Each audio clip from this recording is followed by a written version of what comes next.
Okay, I can't tell you how many times I've recorded this video because there's just so much I want to say about Ant-Man Quantumania, because I love the Ant-Man series. It is so fun. I love Scott Lang and Paul Rudd. He does such a great job at playing such a goofy character who is lovable, who is sincere, and who just really wants to do the right thing. His main objective is just to take care of Cassie and Hope and his friends and family. And when, and it's fun because he's also one of us. He's a fan of the Avengers, and when he gets to fight with Captain America in Civil War, the airport scene is fabulous with him, and you feel that energy because you would be just as excited if Captain America asked you to fight with him. Unless you're Team Iron Man, then come on, that's in the past. Get over it. So when I went in to see Quantumania, I kind of felt like this was going to be like Ant-Man 1 and Ant-Man 2. I thought it was going to be full of humor, and we get to see Scott, play his goofy old self. And we got to see a little bit just in the beginning, though. Trying not to spoil anything, but yeah, the whole beginning with Scott is pretty much what you see in the preview. Everyone in San Francisco loves him. He's written a book about his time with the Avengers. That's what he really brags about, is that he got to spend time with the Avengers and got to save the world. Even between Ant-Man 1 and Ant-Man 2, I don't feel like he's ever come up against a villain quite like King, or done it at least without another Avenger helping him, right? This is what I mean when I said in my review that we got to see kind of a new, some growth to Scott. So when he gets pulled into the quantum realm, unfortunately by tech that Cassie and Hank built together, he gets sucked into this universe that he doesn't know at all, and he has to act brave and be brave for Cassie. He meets some new characters, which I feel like fill in the void for his crew. Unfortunately, Luis is not in this movie. Freedom Fighters, or the Micronauts, I think that's what they're supposed to be. They never mention Micronauts, but they really support a lot of the comedy within the movie, because Scott the whole time wants to be brave for Cassie, and he has to be serious because King is serious and he wants to kill Cassie if Scott does not do what King asks, putting Scott a little upside a bit. Another character we get to see a little bit more development with too is Janet Van Dyne. She doesn't want to talk about what happened in the quantum realm, and that's the reason why Hank and Cassie and Hope built this device, so they can study more about what the quantum realm is and map it out. That's what this device is for, so they can map it out, because they don't know much about the quantum realm.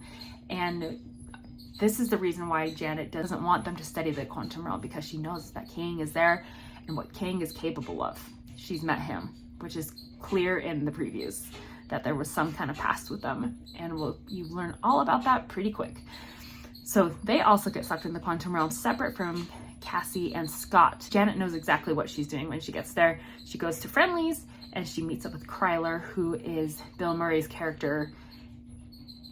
I won't go any farther with that. So let's talk about King.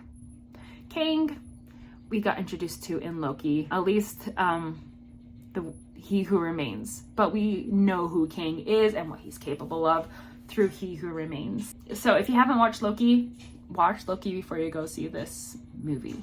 Or if you want, I made a reel of a breakdown of what King is within the MCU, and that should kind of give you a gist of who he is without having to watch those episodes.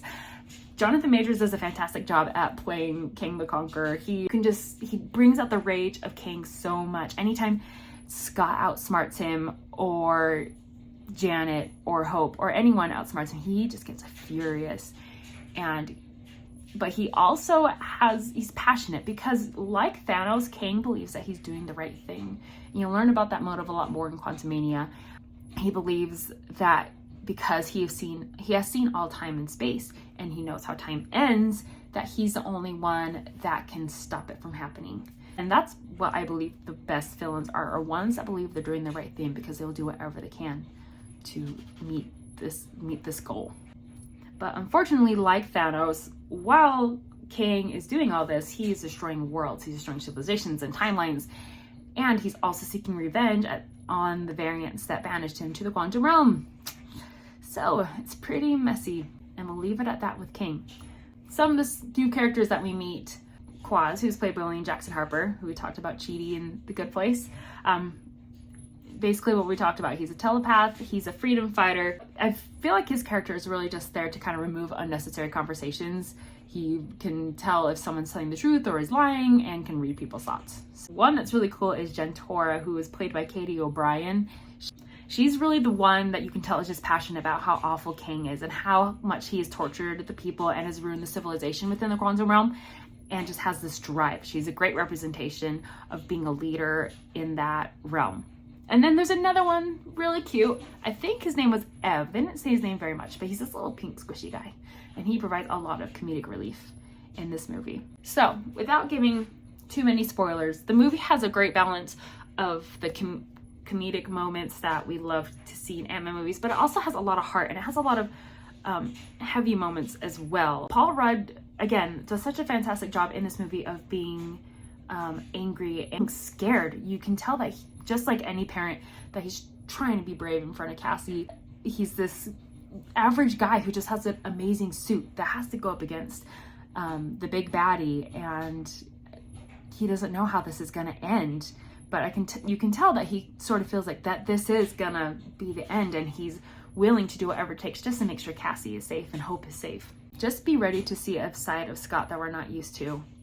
And also what made this movie different from past movies, especially Ant-Man movies, is that we know that Kang has to succeed because he's in the rest of this phase. He has to live. So the whole time you're wondering who's gonna win though? How does Scott win and how does Kang win? But I'm not gonna spoil anything. There are two post-credit scenes. There's one in the middle, per the norm.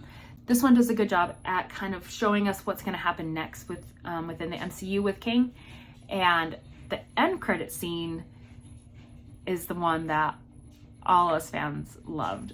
Many squeals happened within the critic screening, and I wish I could tell you, but as soon as you see it, let me know what you think. It's so good. For a regular movie outside of Marvel Universe, I would probably give this movie a 3 out of 10. It is very much a typical superhero movie. I think Paul Rudd did a great job. I love seeing Paul Rudd not just as a goofy character, but very serious. I loved the visual effects. I loved the quantum realm. They made it very pretty and very visual. Nothing like Pandora, but you know, they had to create all these new characters and these new aliens and these new beings. But as for a Marvel movie, I'd probably give it a 7 out of 10. It didn't need fan service to be good. It still was good without Louise, and I love those characters. I love his team. Anyway, you guys should go see it this weekend. Comes out on Friday. Tickets are already available. If you liked this review, let me know. If you hated it, everyone didn't like how I felt about Wakanda Forever, so I'm used to it. So thanks guys.